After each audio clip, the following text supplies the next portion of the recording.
It is sad that the Remembrance Project, thank God they exist, but it's sad they have to exist, and it's also sad that we have to have an organization like Judicial Watch to keep an eye on individuals who are in it for themselves or for the special interest and not for us.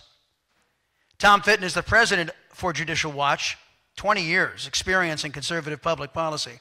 And Fitton has helped lead Judicial Watch since 1998, overseen its tremendous growth and success in recent years. Mr. Fitton provides Judicial Watch with strategy, guidance, and leadership on Judicial Watch's comprehensive efforts to fight government corruption. And do we need their services more than ever today? Tom Fitton, everybody. Thank you. Work the mic off. Thank you. I'm not sure, is the mic on? Yeah. Thank you, everyone. Judicial Watch's motto is because no one is above the law.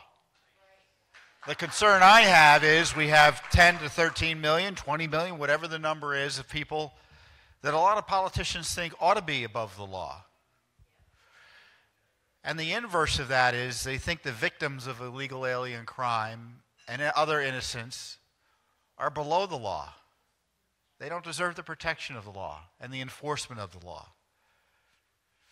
Now, Judicial Watch believes that the best immigration reform is there in front of us. You don't need to pass any new laws. The best immigration reform would be to enforce the law.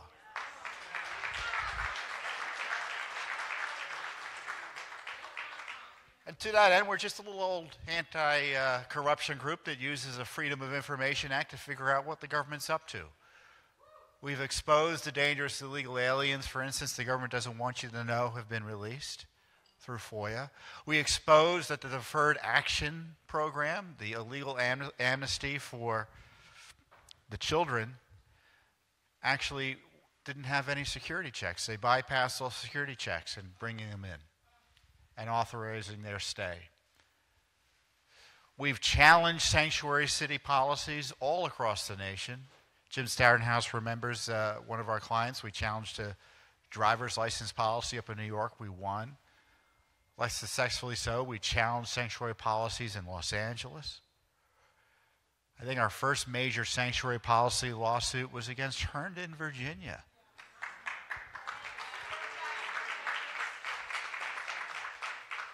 Where they were setting up essentially a crime location in the heart of town with taxpayer resources by supporting a day labor site. Day labor. You recall. And now the sanctuary movement is really increased because, again, they're on the side of the lawless as opposed to the side of the lawful. And we can have a wall 100 feet high. But if every major city and a big state has a welcome sign to illegal aliens that you will find sanctuary here, that wall won't work. There has to be a seamless web of enforcement between the federal, state, and local branches of government. So that's the challenge we face. The other issue, now, of course, we talk about stolen rights, stolen lives. Funny you say that. The concern I have is that the amnesty debate isn't about Hispanic votes. It's about illegal votes. It's about illegal votes. And I'll let the crowd shuffle in here from the after party with Steve Bannon.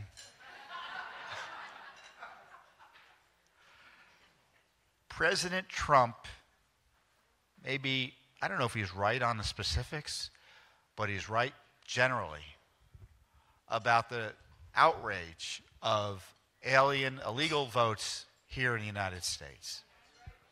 I don't know what the numbers are, but I can give you a guess. Let's go through the numbers together. Probably about 43 million non-citizens reside in the United States. Of those, how many are illegal? 10, 12, 20? I don't know. None of them vote? None of those people vote. 43 million people here. None of them vote. Now, President Trump would say, oh, 5 to 6 million voted. The left would say none of them voted. My guess is it's somewhere in between. Greater than zero. Now, the left would say, we can have illegal alien votes. And I don't mean illegal alien votes. I mean aliens who illegally vote. And I say every vote that's illegal is a civil rights violation.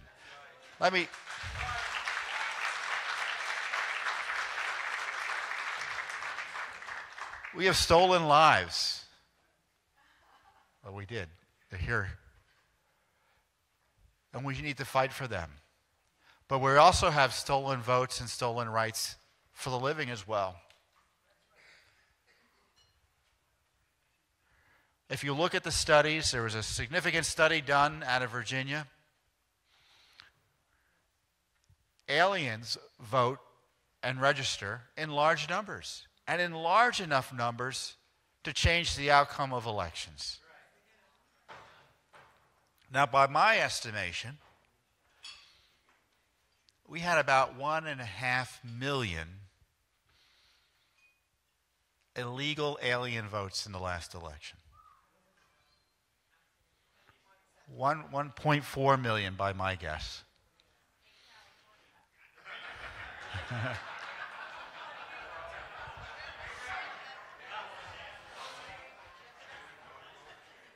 And of those that register to vote and then vote illegally, about 80% vote for Democrats, 20% for Republicans.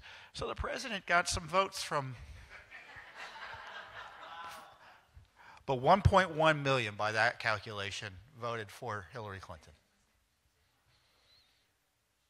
And that's just a rough back-of-the-envelope estimate. I didn't hear that. I don't do give and take at my speeches. So we really face a crisis in this regard. You know, it's one thing to lose your country because you have no borders. It's another thing to lose your country because you have no vote. And we can have all these policy discussions. We can talk about DACA and tax cuts for corporations, but not for other people. We can talk about not repealing Obamacare. We can talk about, doing all sorts of things that the Congress isn't doing. I'm being sarcastic, meaning nothing's happening in Congress. We have all these policy discussions, but it's all academic if your vote doesn't count. If elections are stolen through illegal votes. And just think about it. It doesn't mean that all these people are doing something dastardly. Let's think you're a green card holder. You get to go to register. You go get your driver's license. Oh, look, they're asking me if I can register to vote. I didn't see the part about having to be a citizen, but of course I'll sign. Or better yet, I'll get my driver's license, and look, the DMV just registered me to vote without my asking. What a great country this is. I get to live here and work here and vote here. There's nothing wrong with that other than it being illegal. And if someone does it innocently or not, it's up to our law enforcement, it's up to our election officials to make sure that every vote is a legal vote. Voter ID.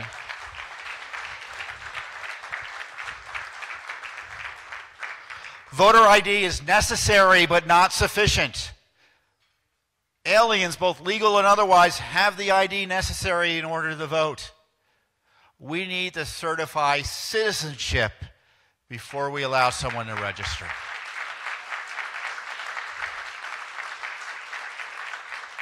And Judicial Watch has litigated for that and battled the other side on that.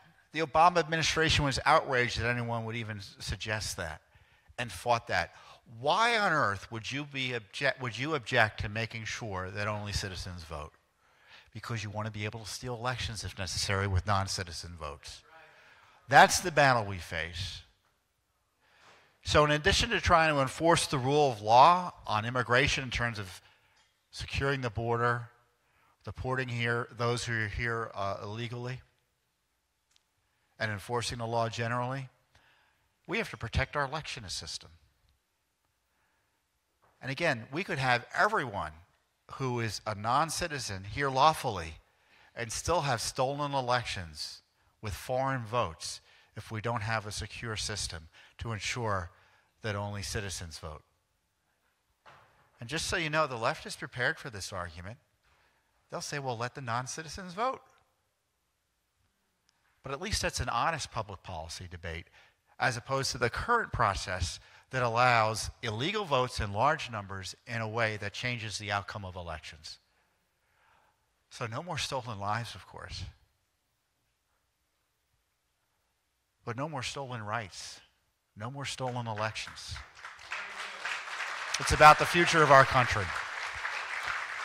Judicial Watch is there fighting for you on the front lines on these issues, whether it comes to enforcing the rule of law on immigration, but also the compatible issue of election integrity, which is under assault as a result of our open borders attitudes. Thank you very much. Keep that microphone right over there. Tom, in grateful appreciation for the Remembrance Project, we want to present this to you with your tireless pursuit of freedom and for your fight to help keep America safe this date, 2017. Thank you very much. Thank you. Go ahead. Thank you. Thank you. Very nice. Thank you.